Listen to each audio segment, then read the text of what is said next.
الحمد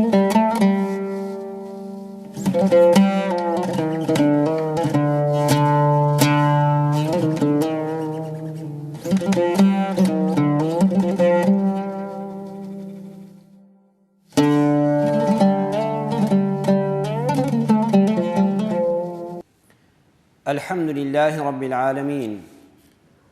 والصلاة والسلام على خاتم الأنبياء والمرسلين، حبيب قلوبنا ونور أبصارنا محمد وعلى آله وصحبه أجمعين.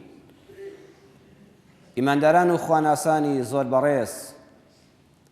شتێکی ئاشکرا و ڕوونە کە مرۆڤ لە دوو بەش پێک هاتووە. بەشێکیان لایەنی مادیەکەیەتی کە پێک هاتووە لەو گۆشت و خوێن و ئێسکانەی کە جەستەی ئێمەی لێ دروست بووە و بە چاو دەبیندرێ و دەستکاری دەکرێ و نەشتەرگەری دەکرێ، زیاد و کەم دەکا، قەڵەو دەبێ و لاواز دەبێ. ئەمە بەرچاوە و لایەنە مادیەکەی جەستەی ئینسانە. بەشێکی تریش هەیە لە مرۆڤدا کە بریتیە لە شتێکی نادیار کە ناخیەتی، کە دەرونیەتی، کە ڕوحیەتی، کە بوونی ئەم جەستەیە وەکو مادە پەیوەستە بەم لایەنە ڕوحیەوە. بۆیە هەروەکو چۆن جەستە پێویستە لەسەر ئینسان خزمەتی بکە، خزمەتکردنی جەستەی خۆشت لە دینی ئێمەدا عیبادەتە. خواردنێکی باش بخۆی، خواردنەوەیەکی حەڵاڵ بخۆیتەوە، خۆت بشۆی، خۆت بۆن خۆشکەی، قژت ڕێک و پێککەی، ئەمەش خواناسی و دینداریە، چونکە هەم خۆت مرتاحی، هەم خێزانت، هەم دەوروبەرت. بەڵام بە هەمان شێوە وەکو گرنگی دەدەین بەلایەنی جەستەمان، زۆر پێویستە و زۆر زیاتر لەوە پێویستە گرنگیش بدەین بەلایەنی ڕوحیمان، بەلایەنی ناخ و دەروونمان، چونکە ئەمەیان گرنگترە و بەقای زیاترە و بۆ ئەو دنیاشمان دەمێنێتەوە. هەروەکو چۆن ئینسان لەم سەردەمەدا کەسانێک دەبینین مافی خۆشیەتی لە ڕێی خۆشەویستێکیەوە دەعوەت دەکرێ و بانگ هێش دەکرێ بۆ نان خواردنێک. جاری وا هەیە بەینی گوندێک و گوندێک، شارێک و گوندێک، شارێک و شارێک دەبڕێ. ئەوەی کە سوودی لێبینیوە جەستەیەتی، خواردنی چەند پارویەک نانی خۆشە، عافێتی بێ، مانیع نییە. بەڵام زۆر لەوە گرنگترە بە دووی خۆراکی ڕوحیشماندا بگەڕین. جەنابەت کە دەیتە ئەم مزگەوتە و ماڵی خوا، یان هەر مزگەوت و ماڵێکی خوایتر، تۆ بانگ هێشتی ڕەب العالەمین کراوی. هەروەکو چۆن بۆ جەستەمان هەوڵ دەدەین خواردنێکی باش و بە لەزەت بخۆین، چەند خۆشە بە دووی مەجلیسێکی زانستی و عیلمیدا بگەڕین، بە دووی مەجلیسێکی قسەی خێرە کە دوور بێ لە غەیبەت و باسی ئەم و ئەو شکاندنی فڵان کەسی تێدا نەبێ، لەبەر خوا گوێ بگری بۆ قسەکانی خوا و پێغەمبەری خوا صلی الله علیه وسلم، بۆ بەسەرهاتی پێشینان و پیاوچاکان. ئەمەیان زۆر گرنگترە، چونکە ئینسان خۆشەویستانم ئەگەر لایەنە ڕوحیەکەی لێ دەرکەی، وەکو بووکەڵەیەکی لێ دێ. بووکەڵەیەک دەبینی کە جلی لەبەر کراوە لە پێشانگەکانی جلو بەرگادانراوە، قاچی هەیە و سەری هەیە و جاری وایە زۆر جوان ڕازاوەتەوە، هەڕێک مرۆڤێکی تەواوە. بەڵام ئەم بووکەڵەیە چی نییە؟ چی لەگەڵ مرۆڤ جیاوازە؟ ئەوەی ڕوحی لەبەر نییە، ناخی تێدا نییە، هەستی نییە. قورمیش دەکرێ، بووکەڵەیەکی مناڵان بێنە قورمیشی بکە، چۆن ئارەزوو لێ بێ ئاوای لێ دەکەی. ئینسانیش کە لایەنە دینیەکەی لێ جیاکرایەوە، وەکو بووکەڵەی لێ دێ، خەڵق قورمیشت دەکا، بە ئارەزووی خۆی بەکارت دێنێ. بۆیە لایەنە غەیبی و دینیەکە زۆر گرنگە. ئەو کاتە نابی بە قورمیشی دەستی خەڵک و قورمیش ناکری لەلایەن خەڵکەوە، چونکە تۆ مەنهەجەکە لە ڕەب العالەمینە وەرگرتووە. گوڵێکی سروشتی دەبینی چەند جوانە لە شوێنێکە دانراوە، بەڵام زۆری فەرقە لەگەڵ گوڵێکی پلاستیک لەگەڵ گوڵێکی سروشتیدا. ئەو گوڵە پلاستیکە بەس شێوەیە، ئەی بۆنی، ئەی شکوڵ شێوەی و گەشەکردنی نیەتی، تەنها لە شوێنێکی خۆیان وەڵستاوە و دیمەنێکە، بەڵام ناوی کلۆرە. بەڵام گوڵە سروشتیەکە وانییە، میوە سروشتیەکە وانییە کە دەستکردی ڕەب العالەمینە. بۆیە ئینسانی ئیماندار بابەتەکەمان لەسەر ئەوەیە ئیمان بەختەوەری بۆ مرۆڤ دێنێ. هەموو ئەوەی ئێمە عەوداڵین بەدوویدا بۆ بەختەوەریە، دەسەر چاوەکەی ئیمانە. خۆی گەورە لە قورئانی پیرۆزدا با بچینە خزمەت ئەم ئایەتە، ئەفەرمێ یا ئەیها الذین آمنوا اتقوا الله وآمنوا برسوله يؤتكم كفلين من رحمته ويجعل لكم نورا تمشون به ويغفر لكم والله غفور رحيم. سوورەتی الحەدید ئاەتی 28 خوای گەورە دەفەرمێ ئەی گروهی ئیمانداران ئەی ئەو کەسانی بڕواتان بە تاک و تەنهایی خوا و پێغەمبەران و خاتەمی پێغەمبەران صلی الله عليه وسلم هێنا و بڕواتان بە قیامەتەیە آمنوا يا أيها الذين آمنوا جاء ابن عثيمين لتفسير كذا لتفسير الثمين دا تفسيرك زور جوانب وأما يتكردوا لفما يا أيها الذين آمنوا بقلوبكم أيو كساني إيمان تان هنا وبدلتان إيمان لنا ودلايا أيو كساني إيمان تان هنا وإيمانك لنا اختان دايا اتقوا الله بجوارحكم بان خوانا سيكر رنگ بداتوا لكردار كان تان دا لأندا مكان جستتان دا وآمنوا برسوله إيمان ببيغمبري خواش بيانا شي فرمو بقسيب كان جا سيشت هاي لما يتدا أم آياته وك هاوشي شيء قوايا سيش لمبروا أنجامكي سيشتا خوادا فرمي سيشتم بوبكا إيمان لنا ودلتا أو خوانا سينا ومزقوت ودلو دارونت بالا بازار وكردار والرفتار الروجانة دار رنگ بداتوا رنگ بداتوا بلان والله أشهد بالله فلان كز إيمان دار إيمانكي بيو ديارة أودو لصر ربازي پیغمبر صلى الله عليه وسلم خواي گەورەش سێشتت بۆ دەکا سێشتت لەلای خواي گەورە بۆ تۆ مسۆگەرەیە یەکەمیان يؤتيكم كفلين من رحمته خوا دوو چەندانە لە ڕەحمەت و میهرەبانی خۆی پاداشت دەداتەوە دوو پاداشت دەداتەوە ئیمامی بوخاری لە صحیحەکەیدا بە ژمارە فەرموودەی 557 حەدیثێک دێنێ دەفەرمێ پێغەمبەری خوا صلى الله عليه وسلم فەرمووی فضلی خوای پەروەردگار بەسەر ئومەتی پێغەمبەری ئاخری زمانەوە خوایە بمانگێڕی بە گێڕاوتین بە ئومەتی ئەو خۆشەویستە لەسەر ڕێبازی ئەو زاتە بین لە قیامەتە بەر شەفاعەتی بکەوین بەڵێ ئەو کەسانەی کە ئومەتی ئەم خۆشەویستن خوا دوو پاداشیان دەداتەوە بە فەزڵ و ڕەحمەتی خۆی کۆتا زەمانین ئیمانیشمان هەیە بە هەموو پێغەمبەرانی خوا بۆیە ئەو دوو پاداشتەمان هەیە ئەفەرمێ کەسێک کرێکارێکی هەبێ کۆمەڵە کرێکاری هەیە هەندێکیان ئیشی بۆ دەکەن لە کاتی خۆر هەڵاتنەوە حتا نیوەڕۆ دواتر ئەوان دەست هەڵدەگرن و کۆمەڵە کرێکاری تر دێن لە نیوەڕۆوە تاوەکو عەسر هەندێکی تر دێن سەعاتی ڕۆژی ماوە ئیشەکە تەواو دەکەن خاوەنی کار پاداشتیان دەداتەوە پێغەمبەر صلی الله علیه وسلم ئەوان نمونەکەی هێنایەوە یەکی یەکیان دەداتێ بۆ نمونە دینارێکیان دەداتێ ئەوانەی لە چێشتەنگاو بۆ نیوەڕۆ کاریان کردووە ئەوانەش کە لە نیوەڕۆ بۆ عەسری کاریان کردووە هەر دینارێکیان دەداتێ ئەوانەی لە کۆتایی ڕۆژەکەدا بلۆکی ئاخریان داناوە ئیشی کۆتاییان کردووە خوایەکی دوو دیناریان دەداتێ پێغەمبەر صلی الله علیه وسلم فەرمووی ئەوانەی چینی یەکەم دووەکان ڕەخ نەدەگرن دەڵێن باشە بۆچی ئێمە یەک پاداش ئەوان دوو خۆ کەمتریان کردووە و لە دوای هەمووشانەوە هاتوون دەفەرمێت لیان دەپرسرێ ئایا لە نرخی ئێوە کەم کراوەتەوە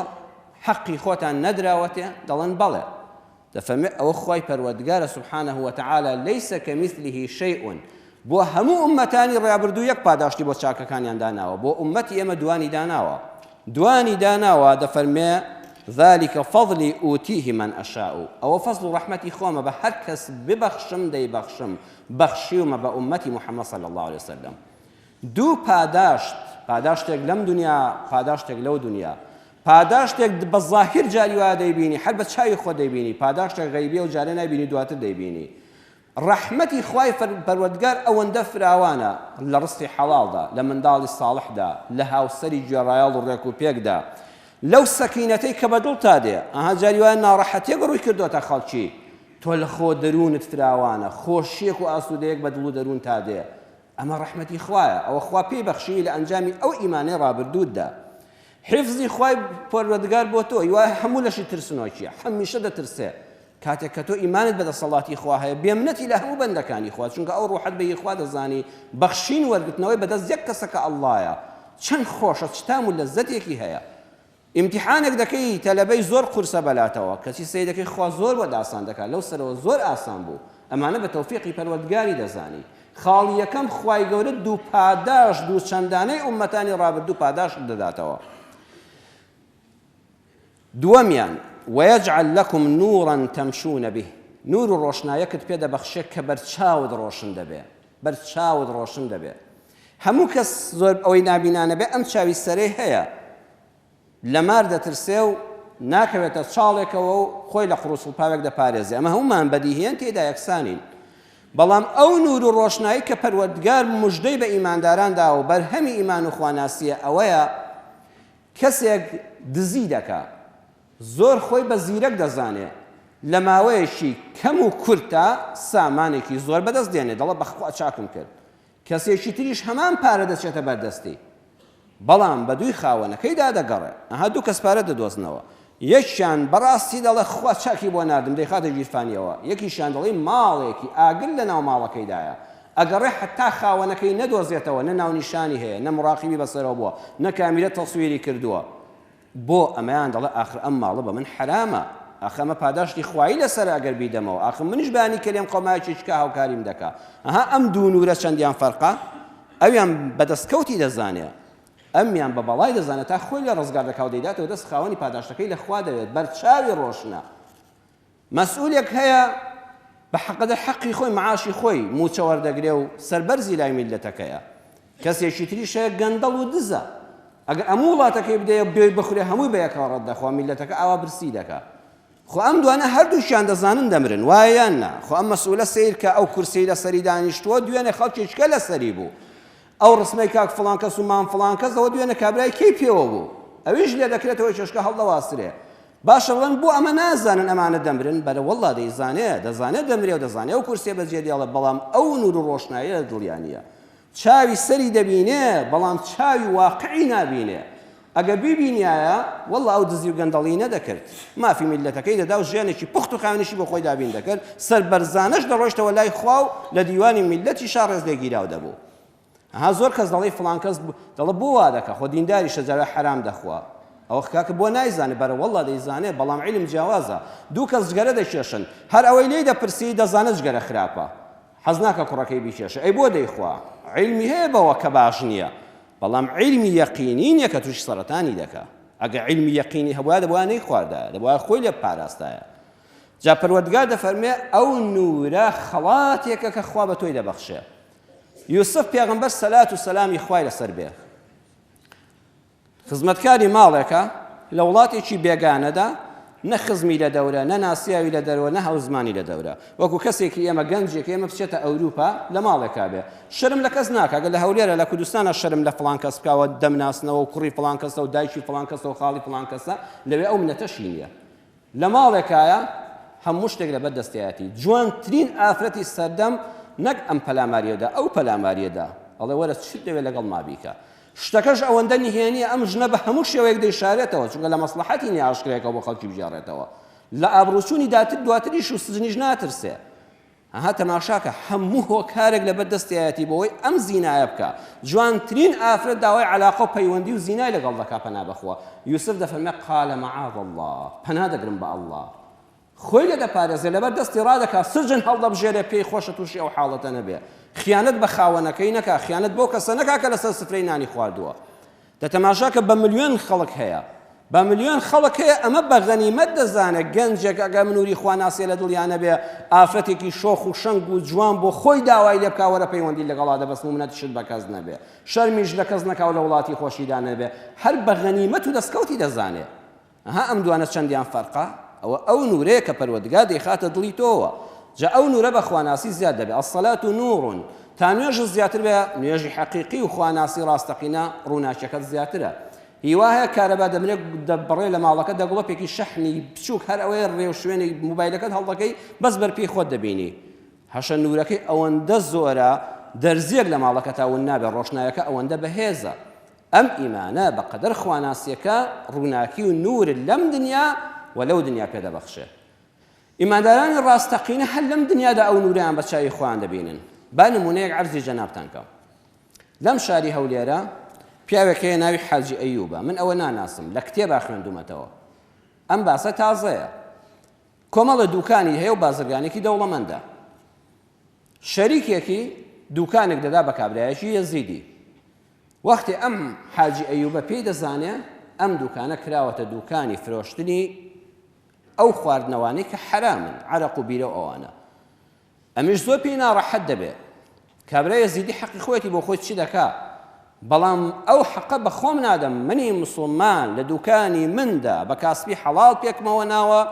عەرەق و شتی سەرخۆشکرد بە میلەتە موسڵمانەکەم بفرۆشرێ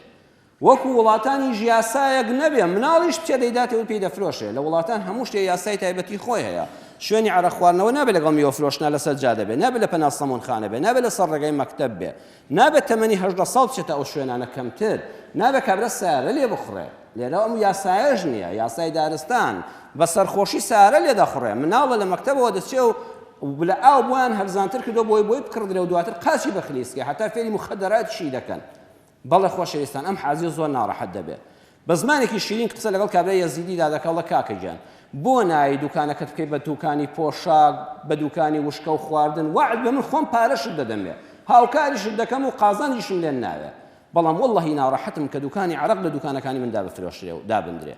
ئەڵێ من ماڵی خۆمە من عەقدم لەگەڵ شەریکەکەتا نووسیوە و تازەوە لە ڕێی قانونەوە مافم هەیە بەکاری بێنم ئەڵێ ڕاستە زۆری لەگەڵ دەکات پەیوەندی بە ڕیشسپی و ڕێز عەشیرەتەکانەوە دەکات سوودی نابێ کابرا ئیستیغلالی دەکات دەزانێت حاجی هەر سوورە لەسەر ئەوەی کە ئەم دوکانە لەوێدا دانەندرێ و مسلمانان لە ماڵی ئەو زەرەدمەند نەبن بۆیە لەگەڵی ڕێک دەکەوێت 12 دەفتەر دۆلاری دەداتێ بەس ئەوەندە کابرا لە دوکانەکە بچێتە دەرەوە 12 دەفتەر دۆلار لە پێناوی ئەڵڵادا دەبەخشێ بۆی میلەتەکەی تووشی زەرەن نەبێ ڕوڕەشی قیامەت نەبێ لە ڕووی بێ بڵێ من حاجیم و حەجی ماڵی خۆم کردووە دەیسپێرێ بەخوا بەرچاوی ڕۆشنە ئەوەی بۆ ئەو ئەڵڵایە بکرێ خوا دەیهێنێتەوە ڕێگات ئەوە لە قیامەتە هەر مسۆگەر لەم دنیاشە ماوەیەکی کەمی بەسەرا تێدەپەڕێ ناگاتەوە ساڵێک بازرگانیەک دێتە پێشەوە و دەڵێن حاجی ئەم ئیشە هەیە قورسە بۆ نمونە لە سینەوە لە ئێرانەوە لە تورکیاوە ئەگەر تۆ بچێ ژێرباری قازانجێکی زۆر دەکە هەرچەند مەترسیشی هەیە دەڵێت بە ناوی خوا مادام ئیشەکە حەڵاڵە ژانی دەخینە ژێرەوە دێو پاشی ماوەیەکی چەند مانگێک ئەشیا سەرف دەکرێ و قازانج دابەش دەکرێ ئەڵێن کاک حاجی 11 دەفتەر و 45 وەرەقەت پێ بڕاوە ئەڵێ یا ڕەبی خۆی گەورە زیادی کە و بەرەکەتی تێخە بەڵام بە حیسابەکەدا بچنەوە بەو خوای بەشی من کەمە ئەڵێم بڕوا بکە هەمووی بە کۆمپیوتەرات و شت حیساب کراوە ئەڵێ بڕوا بکە ئەم حیسابە پێم خۆشە پێدا بچنەوە و جارێشکە هەڵەگیریەکی بکەنەوە دەچنەوە و برادەران و دۆستەکانی دادەنیشنەوە دێنەوەڵێن وەڵی حاجی داوای لێبوردن لێ دەکەین بەشەکەی تۆ 12 دەفتەری ڕێکە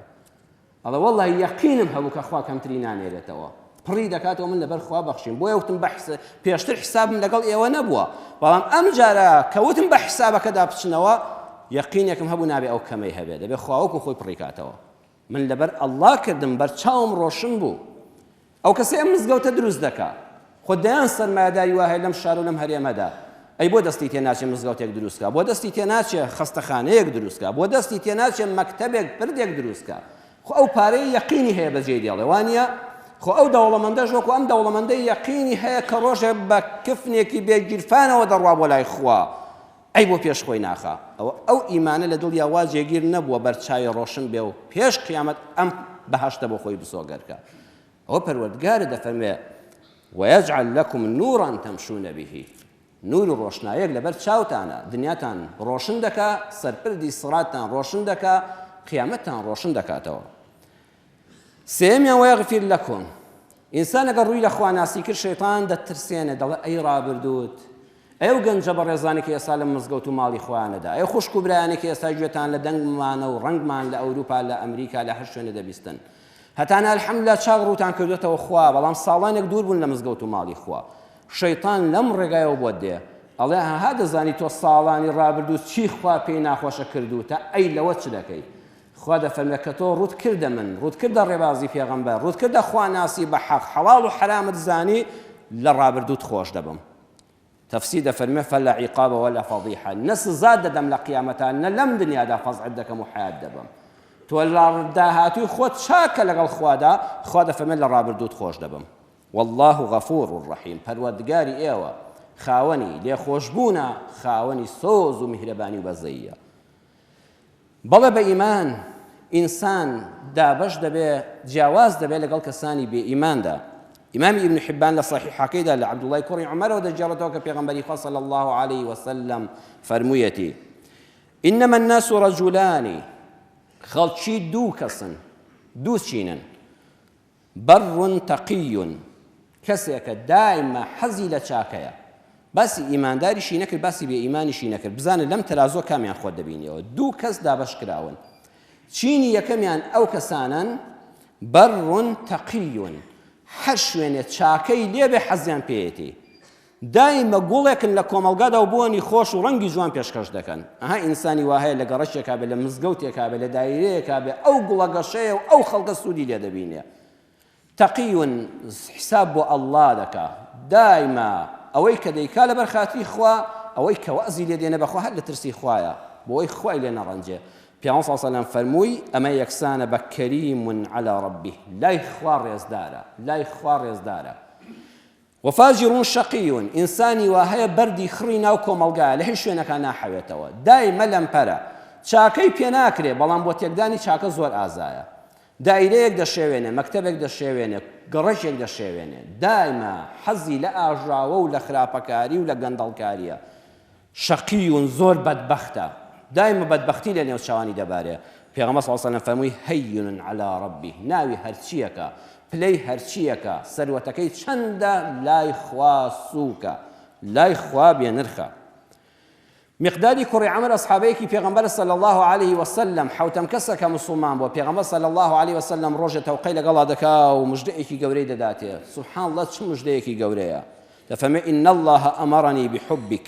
وأنبأني أنه يحبك. ئەی مقداد، خوای گەورە فەرمانی پێکردم ئەی محەممەد مقدادت خۆش بوێ، خوا بۆ خۆی پێوتم. لە عەرشی عەزیمەوە بە جوبریلا فەرمانی پێکردم ئەی خۆشەویستم، ئەم خۆشەویستەی من کە مقدادی کوڕی عەمرە خۆشت بوێ. وم خەبەریشی دامێ خوا فەرمووی من مقدادی کوڕی عەمرم خۆش دەوێ. سبحان الله، چ پلەیەکە ئینسان بگاتە ئەو ڕادەی خوا لە ڕێی وەحیەوە پێغەمبەری ئاخری زەمان ئاگادار کردووە. بۆ چونکە مقداد خاوەنی هەڵوێستە. کاتێک کە لە بەدرا دەبن، پێغەمبەر صلی الله علیه و سلم دەفەرمێ خەڵکی ناوە ڕاوێشتان پێ دەکەم، ئێمە کە هاتینە دەرەوە بێچەک هاتبووین، ئێستا 1000 شمشێر بەسەرمانەوەیە، 70 دەبابە ئەسپی جەنگیان پێیە، 313 کەسێکی شمشێرشکاوێکمان پێ، ئێمە بۆ شەڕ نەهاتبووین. خەڵکی نە چی بکەین؟ مقداد هەڵوێست دەنوێنێ فەرمێ پێغەمبەری خوا، ئێمە وەکو بەنو ئیسرائیلەکان ناکەین پێت بڵێین ئەی موسا اذهب أنت وربك فقاتلا إنا هاهنا قاعدون، تۆ بۆ خۆت و خوا بڕۆن شەڕ بکەن، ئێمە ژوا لێرە تەماشاتان دەکەین. ئێستا هەیە لە ئومەتی محەممەد صلی الله علیه و سلم دڵێت جا خوا بۆ خۆی دینی خۆی چی لێ دەکا با لێ بکەوە، من سەیرم کردووە.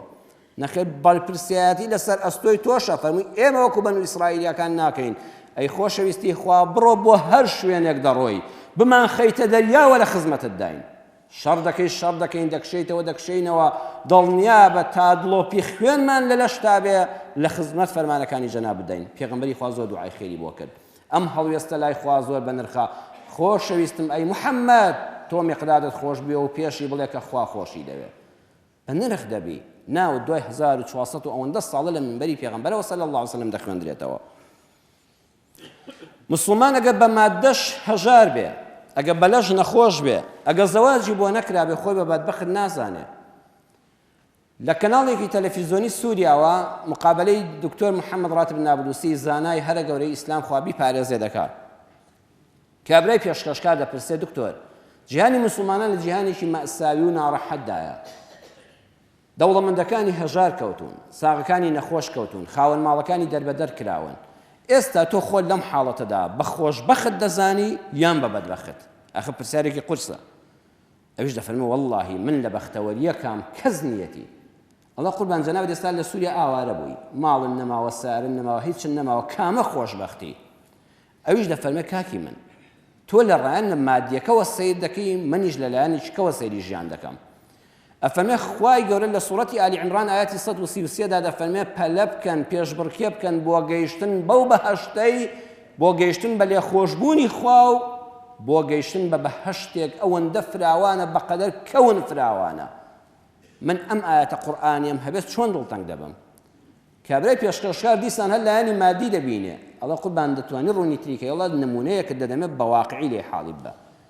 ئەڵێ کابرایەک بێنە بەرچاوت 5 منداڵی هەیە، دایک و باوشێکی پیری هەیە، لە خانوویەکی کرێچیدایە، کرێی مانگەکەی پێ نەدراوە و کابرای خاوەن خانوو هاتووەتە سەری و لە ماڵ دەری دەکاتە دەرەوە و هیچ پارەشی پێ نییە. ئەخەمە لێ قەوماوترین کەسە، کۆشە مناڵ بێپارە کرێچی دەربکرێ لە سەرمای زستانە.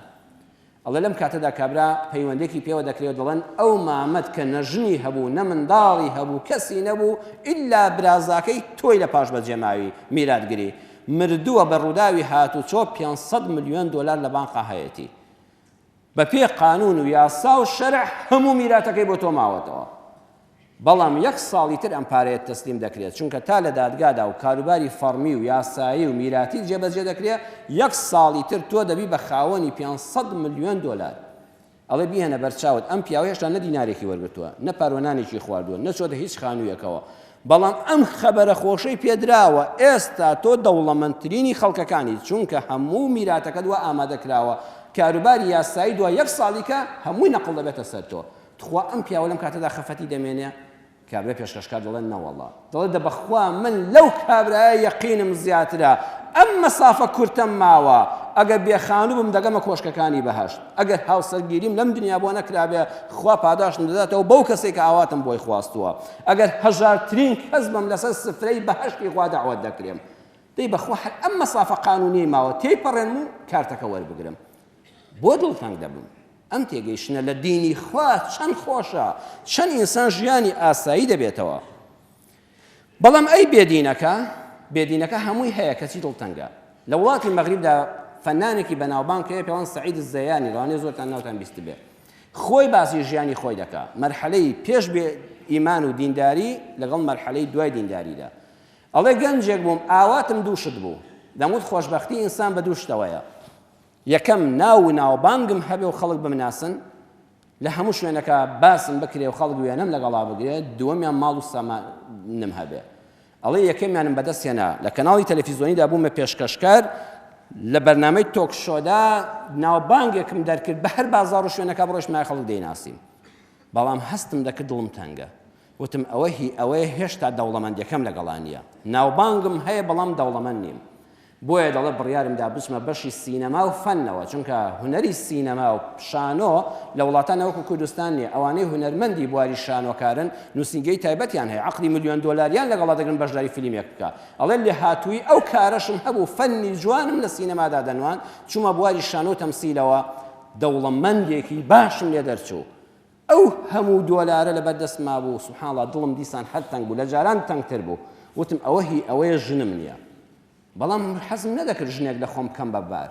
بۆیە دەچووم بۆ فەڕەنسا دوور لە ڕووی ئێوە ماڵی خوا بۆ ڕابواردن لەگەڵ ئافرەتانی جواندا بە سەرۆتەکەم. بەڵام لەوێ نەک دیسان خۆشبەخت نەبووم، دیسان بەردێشکە سەر دڵم، دیسان تەنگە نەفەستر بووم، دیسان قورستر.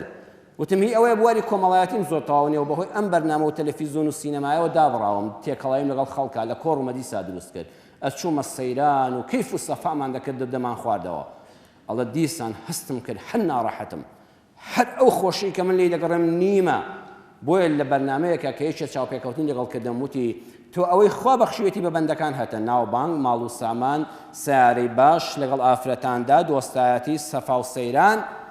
دیارە ناوەکەشت سەعیدە پڕ بە پێستی خۆتە. ئەڵێ وەڵڵاهی زمانم نازانم چۆن خوا هێنایە گۆختن، بەو خۆیان کاکە وەکو تۆ لێم حاڵی بووی من وانیم، وەڵڵاهی من سەعیم ڕادەکەم بە شوێن دالەکەدا، سعید سعیم ڕادەکەم بە دووی بەدەستهێنانی دالا و ببم بە سعید و بەختەوەر، بەو خوای هێشتا من هەر لە ڕاکردنان بەڵام نەمدۆزیوەتەوە بەختەوەریەکەم لەکوێدایە. ئەڵە دوای بەرنامەکە برادەرێکم تەلەفۆنی بۆ کردم کە ساڵانێک بۆ لێک دابڕابووین، وتی وەڵڵاهی تۆ لە قورئانە باس کراوی. وتم چۆن؟ وتي خوا دەفەرمێ ضرب الله مثلا رجلا فيه شركاء متشاكسون ورجلا سلما لرجل هل يستويان مثلا الحمد لله بل أكثرهم لا يعلمون. سورة الزمر آياتي 29. فمن خوان نمونة عن بودي نتو خواب وخوي أمن نمونة مع القرآن أبو باز دكاد فمن دوك زمانة برشاود كابراك إيشوكار دكاب وكسيكي دولمندي بريزي وكو جنابتان پیاوێکی دینداری ڕازگۆی بەڕێز و بە حورمەت و بە ئینساف حتا کابرا لە ژیاندایە ئەم ئینسانە زۆر بە خۆشی لەگەڵ یا ڕادەبوێرێ ئەمر و ئیتاعی یەک کەسی لەسەرە کابرا دەمرێ و کوڕەکانی دێنە سەر کار ئەمجا کوڕی بێوەفا و سپڵە و خۆخۆر لە ناویەکە ئەویان دەڵێ بڕۆ فڵان شوێن ئەویان دەڵێ بچۆ بۆ فڵان شوێن ئەویان دەڵێ ڕاکە بۆ ئەوێ ئەویان دەڵێن نەچی کابراش ئیش دەکا بۆیان گیری خواردووە تا زەید ڕازی دەکا عەمر تووڕەیە تا ئەمیان ڕازی دەکا ئەویان عاجزە هەموو ڕۆژە خەریکە دەپسڕێ لەم بینەیە نازانێت چ بکات سەری لێشێواوە خوا دەفەرمێ ئەم دوانە یەکسانن ژیانی ئەم دوانە بە بێگومان نەخێر سوپاس بۆ خوا بەڵام خەڵک تێناگەن ڕێبازی یەکەم تەوحیدە ئەو کەسەی ئەڵڵا لە خۆی ڕازی دەکا خاوەنەکەی یەک کەسە ئەمر و ئیتاعی یەک کەس دەبینێ ڕزق لە خواوە ژیان لە خواوە مردن لە خواوە زەواج لە خواوە دەوڵەمەندی لە خواوە بێپارەی هەر بە خەڵاتی خوا و بە تاقیکردنەوەی خوا دەزانێ تەنها ڕەزامەندی ئەڵڵای مەبەستە. ئەیا ئەو کەسەی موحید نییە و مشریکە ڕەزامەندی دەیان کەسی مەبەستە. وتی براکەم ئەی سەعید تۆ وەل لێ قەوماوە، تۆ ژن بەلایەکە، ماڵ بەلایەکە، ناوبانگ بەلایەکە، هەمویان بەڵام ئەڵڵات لە خۆت ڕازی نەکردووە. ئەڵێ پێم وت من لە دین وا حاڵی بووم، وتم یعنی دەتەوێت من واز لە هەر هەمویان بێنم؟ ئەڵێ من وا لە دین حاڵی بووم، ئەگەر دینداربی نابێ ناوبانگت هەبێ، ئەگەر دینداربی نابێ پارەت هەبێ، ئەگەر دینداربی نابێ ئافرەتت هەبێ، ئەگەر دینداربی نابێت خۆش گوزەران بی. وتم یعنی من واز لە هەمووی بێنم بۆی خوا لێم ڕازی بێ. وتی ناوەڵڵا جا چێوا دەڵێ بۆرە با لە نزیکەوە دانیشین لە دانیشتم قورئانی کردەوە سبحان الله کە قورئانەکەی کردەوە یەکسەر ئەوە هاتە پێشەوە قل إن صلاتي ونسكي ومحياي ومماتي لله رب العالمين هەر یەکسەر سبحان الله ئەوە هاتە پێشەوە. من نوێشکردنم، قوربانی و سەربڕینی حیوانم، ژیان و مردنم لله بە پێ ڕێبازی خوایە. وتی خۆت تەسلیم بەخواکە بڵێ خوایە ئەم ناوبانگەم پێشکەش دەکەم با خەڵک نەڵێن مسلمانان مردوون ئەوەتە زیندویان تێدایە. من دەوڵەمەندم با خەڵک نەڵێن مسلمانان هەر هەژارن ئەوەش نمونەی ئینسانێکی دەوڵەمەندە. من هاوسەرگیریم کردووە بۆ ئەوەی خێزانم بەختەوەر بێ و منداڵی ساڵح پێشکەش بە کۆمەڵگاکەم و ڕەحمەت پێشکەشکەم. ئەڵێ وەڵڵاهی بە قسەم کرد 6 مانگ لەسەر خواناسی بەردەوام بووم بەس خوام دەبینی خوایە بەس تۆ لێم ڕازی بی، ماڵم زیادی دەکرد، حرمەتم زیادی دەکرد، خێزانی حەڵاڵم پێکەوە نا، لە داوێن پیسی ڕزگارم بوو، لە ڕەفیقی خراپ دوور کەوتمەوە، دەیان دۆستی وەک ئەم خۆشەویستە لە دەورم کۆبوونەوە. ئەمجا تەلەفۆنم بۆ کابرا کرد وتم ها بەرنامەیەکمان کرد من دەم سەعیم بە دووی دالەکەدا دەگەڕێم، ئێستا سەعیدی تەواوم، ئێستا بەختەوەرەکەم کە ئینسان بە دوویدا دەگەڕێ. بەخوا خۆشەویستان هەمووی ئاوایە، هەمووی هەبێ هەر ڕاد دەکێشێ. ئەها دەوڵەمەند دیوان بینیوە ئەڵە کوڕە هەر مردین مرد. یەکاکە تۆ باشترین سارە لەبەر دەستایە، خۆشترین خانوت هەیە، ژەمی بێت شەوری و خۆش ناخۆی، ئێ منداڵت هەیە خێزانت هەیە بۆ مردی. ئەوەیە بە هەمویان ڕای دەکێشن. بەس یەک شتی لەبیر چۆتەوە ڕەزامەندی خوا. ڕەزامەندی ئەڵڵاه لە هەمانەدا نابینێ بۆ خوا بەکاریان ناهێن. وڵە کاکە هەر فەوتاین وەڵڵاهی هەر مردین هەر ئیسراحەتمان نەماوە. ئەوەی تر بەقەدەر ئەویش دەوڵەمەند نییە و کە شەو دەخەوێت خۆی بە پاشا ئەزانێت لە ماڵی خۆیدا. ئەم ئیمانە زۆر گرنگە. خۆشەویستان ئینسان بە دوویە عەوداڵ بێ لە دەستی نەدا. ئینسان مسلمان مانای ئەوە نییە کە ئەگەر دیندار بۆ ڕقی لە خەڵک بێ. کۆتایی قسەکانمان کۆتایی ئەم وتارەمان کە ئیمان بەختەوەریە بۆ خۆت، ئیمان بەختەوەریە بۆ خەڵکیش. توخوا بە لە دینی خوا باش حاڵی بین. دینداری ئەوە نییە ئەگەر من خواناز بم دوورکان نوێژم کرد ئیتر ئەوەی کە ڕوو لە مزگەوت نەبوو بە دوژمنی خۆمی بزانم، بە خوێنی سەری تینی بم. پێچەوانەکەی ڕاستە. بە پێچەوانەوە من نورێکم پێیە فڵان کەس وا خەریکە دەکەوێتە ئەو چاڵەوە خێرا لایتەکەمی فریاخم بەر چاوی ڕۆشن کەمەوە بە قوربان با تۆش نەکەوێت چاڵەکەەوە. حەز ناکەم تۆش پێوێت چاڵەوە ملت بشکێ، حەز ناکەم پشتت بشکێ، حەز ناکەم ئەژنۆت بشکێ، حەز دەکەم تۆش وەکو من بە قنت و قیزی بڕۆی ئەو سەری ژیانت بەختەوەری بێ. پیاوێک هەبووە لە شام شێخ محەممەد بەدرەدین الحەسەنی لە ساداتی حەسەنی بووە، یەکێکە لە محەدیسینی گەورەی شام، پیاوێک بە فەرمودەی پێغەمبەری تەحقیق کردووە، لە خزمەت ئەو زاتە گەورەدا بۆ ڕۆژانە فەرمودەکانی پێغەمبەری تاوتێ کردو و حەدیث و حەسەن و صەحیح و ئەمانەی لەگزیا کردوێتەوە. ئەم پیاوە خوا دوو شتی بە خەڵات پێبەخشی بوو، عیلمێکی گەورە لە زۆربەی کتێبە جەناوی مامۆستاکان ناوی ئەم زاتە گەورەیان بیستووە. شێخ محەممەد بەدرەدین الحەسەنی لە ساداتی حەسەنی بووە، عیلمێکی بێسنوور چاکی پێ بووە لە علومە شەرعیەکاندا، هەمیشە کۆمەڵە فەقیه مەرتەبە بەرز لە خزمەتیان خوێندوویانە. دووەم شت خوا ماڵی سەرۆت و دنیاشی زۆر پێبەخشی بوو، لە باب و باپیرانیانەوە بە دەوڵەمەندی هاتبوون. جا زۆر خۆشم عولەمای ئیسلام ئەم دوانەی هەبێ، عیلمی هەبێ و ماڵی هەبێ چاو لە دەستی خەڵک نەبێ، خۆی چاکە لەگەڵ خەڵکا بکە و دەستی یارمەتی لە خەڵک داوا نەکە. ئەم پیاوە بەڕێزە خوا هەردوو خەڵاتەکە هەردوو باڵەکەیدا بۆیە پێی بەرز بێتەوە. ڕۆژێکیان کابرایەکی بەڕێز دەچێ بۆ لای ئاخێک هەڵدەشێشێ لە قوربان بەداخەوە لە شارێکە پیاوی جۆک و جەنابەت هەیە ئەم فەقیر جوان و محتەرەمانە هەن، وەڵڵاهی بەداخەوە لە فڵان کۆڵانە دوو لە ڕووی جەنابتان و ماڵی خوا کاری بەدڕەوشتی دەکرێت. کۆمەڵە ئافرەتێک لە ماڵێکە هەن کۆبوونەوە فڵان ئافرەتە سەرپەرشتیان دەکا، خەڵک بە چاوی خۆیان دەیانبینێ بێ ئەمری خوا دەکەن و بەدڕەوشتی دەکەن. شێخ نافەرمێ لیان گەڕە شەو کەس دوو گەنجیان بۆ دەنێرم بارەگاکەیان بە دوو ئارپێکی و ڕوومانە بەسەرا وێرانکەن. ئەوە خەڵکێکی نەزان بێت دەڵێ تۆ خەمن نەبێت لە حکومەتا بەگرتیان دەدەین، راپۆرتیان لەسەر دەدەین، خۆمان دەیان تەقینینەوە. شێخ دڵتەنگ دەبێت دەفەرمێ حەیف، وەڵڵاهی ئەوانە لەوانەیە لەبەر هەژاری ویان لێ هات بێ، وەڵڵاهی لەوانەیە دینی خۆیان باش پێ نەگەیشت بێ، والله لەوانەیە بێکەس و دەربەدەر و قوربەسەر بن لە بێئەنواییدا تووشی پیاوانێکی خراپبن و بەکاریان دێنن. بۆیە لەو کاتەشدا مەلایەکی بە حرمەتی تەمەن 6 ساڵی ڕیشسپی دێتە ژوورەوە بەجبە و مێزەری مەلایەتیەوە. ئەفەرمێ مامۆستا فڵان کەس هاتووم خزمەتێکم نییە شێخ بەدرەدین، دەڵێ وەڵی خزمەتێکم هەیە ئەگە پێت بکرێ ڕەبی خوا لە ڕازی بێ، قوربان بڵێ بۆ ناو ئاگر بڕۆ دەڕۆم. دەڵێ وەڵا بۆ ناو ئاگر نییە بۆ لای بەهەشتە. وەڵی ئەم چیسە پارەیە بەرە، ئەمەندە 1000 دینار پارەیە بەرە، بڕۆ بۆ ئەو گەڕەکە ئەم عنوانیان داوینێ ماڵێکی لەش فرۆشی تێدا تو ئەو خوا لەبەر خوا بەجبە و مێزەرەوە بچۆ بڵێ شێخ بەدرەدینی حەسەنی ساداتی حەسەنی ئەم پارەی بۆ ناردون و داوای دوعای خێری لێ کردوون، تو خوا ئێوەش ئاگاتان لە قیامەت و قەبری خۆتان بێ. مامۆستاکە عارەقێک بە لەشیا دێتە خوارەوە، ئەی هاوار من بەجبە و مێزەر و بەڕیشی سپی و مێزەری سپیەوە بڕۆم بۆ ئەو گەڕەکە بۆ ناو ئەو لەش فرۆشانە کورە هەر حەیام دەچێت. بە قورئان قوربان قرسە دەفەرمێ وەڵی ئەگە تۆ ناچی بۆ خۆم دەچم. کابرا لە شەمان لە قوربان وڵی هەر بەگەر تیاچێ با من تیاچم باشترە، کوڕە تۆ ببینرێ لەوێ خەڵک هەر دینی ئیسلامیش بەرچاو دەکەوێت، نا وڵات تۆ لەناو مەدرسەکەدا دانیشە. دەچێ و دایاندۆزێتەوە ئەڵێ ئەوە جەنابی شێخ بەدرەدینی حەسەنی بەسەر گەورەکەیان ئەم پارەی بۆ ئێوە ناردووە، توخوا دوعای خێری بۆ بکەن و توخوا ئاگاتان لە قەبر و قیامەتی خۆتان بێ. ئەڵێ پارەکەیان دەداتێ و کە دەگاتە بەردەرگا شین و بابەڕۆ دەست پێ دەکات لە ناویاندا. ئەڵێن ئەی قوربە سەرمان ئێمە وەمانزانی کەسێک نییە لەم جیهانەدا دەرگای ڕەحمەت لە ئێمە بکاتەوە. ئەو شێخە گەورە، ئەو زاتە گەورە، ئەو عالمە گەورە پیاوێکی ئاوا گەورەی بۆ لای ئێمە ناردووە، ئاگاداری کردوینەوە ئێمە خۆمان یەقینەن دەزانی کە چەند بەدبەختین، بەڵام وەمانزانی کۆمەڵگان نەفرەتی لێ کردوین، وعد و بەڵێن بێت تۆبە دەکەین، لە 190 زیاتر تەوبە دەکەن و دەگەڕێنەوە بۆ لای خوا، دەبنە مرید و خواناسی بەدەستی ئەم زاتە. ئەمە بەرهەمی ئیمانە خۆشەویستان. ئیمانداران لە هەر کۆمەڵگایەکە پێ دروست بن، ئەم ڕەحمەتەیان پێیە، ئەم میهرەبانیان پێیە، ئەو نورەی پێیانە بەرچاوی نابینایانیشی پێ ڕۆشن دەکەنەوە. داواکارم لە خوای پەروەردگار یا ڕەبی خوا بە ڕەحم و میهرەبانی خۆت ئەو نورەکە ئیمانەوە خوا تۆ پێت بەخشوین بۆمان زیادکەی، خوا لە نوری ئیمانەکە بۆمان زیادکەی، بەرچاومان ڕۆشنکەی، حەق و ڕاستی ببینین و کاری پێ بکەین، باتڵ و ناڕەوا ببینین و خۆمانیشی لێ پارێزین،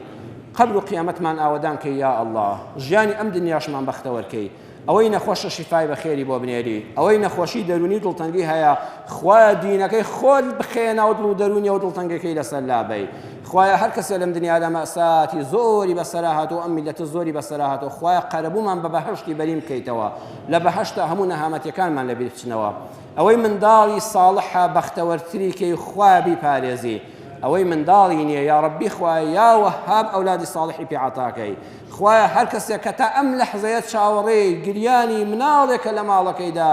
یا ڕەبی خوایە ئەم دوعانەمان لێ وەرگری ئەولادی ساڵحی بەنسیب بکەی، ئەولادی ساڵحی پێ بەخشی یا ئەڵڵا، خوایە ئەوەی دڵبەخەمە دڵخۆشی کەی، ئەوەی کە گرفتارە و کارەکەی بەدەستی بەندەکانی تۆیە، خوایە دڵی بەندەکانتی بۆ نەرمکەی و کاری بۆ ئاسانکەی، هەر کەسێ گرفتێکی لە هەر شوێنێکی ئەم دنیای هەیە یا ڕەبی خوایە گرفتەکەی ئاسانکەی، دڵی بەندەکانتی بۆ نەرمکەی و گرفتەکەی لەسەر حەلکەی یا ڕەب العالەمین، هەر کەسێ دەرگای خێری لە موسڵمانان کردەوە دەرگای خێری لێ بکەیتەوە، هەر کەسێ دڵی خەڵک خۆش دەکا خوایە دڵی خۆشکەی، هەر کەسێ دیفاع لە ئەمن و ئەمانی ئەم کوردستانە دەکا خوایە تۆش بیپارێزی، هەر کەسێک دین و ئەخلاقی ئەم میلەتە دەپارێزێ خوایە تۆش بیپارێزی، لە شەڕی شەیتان، لە فتنەی ئاخر زەمان، لە بەڵای ناگەهان، لە شەڕی خراپەکاران، خوایە خۆمان و خێزان و منداڵ و وڵات و نیشتیمانمان بەپارێزی و بەدوورکەی، ئامین ئامین والحەمد لله رب العالمین.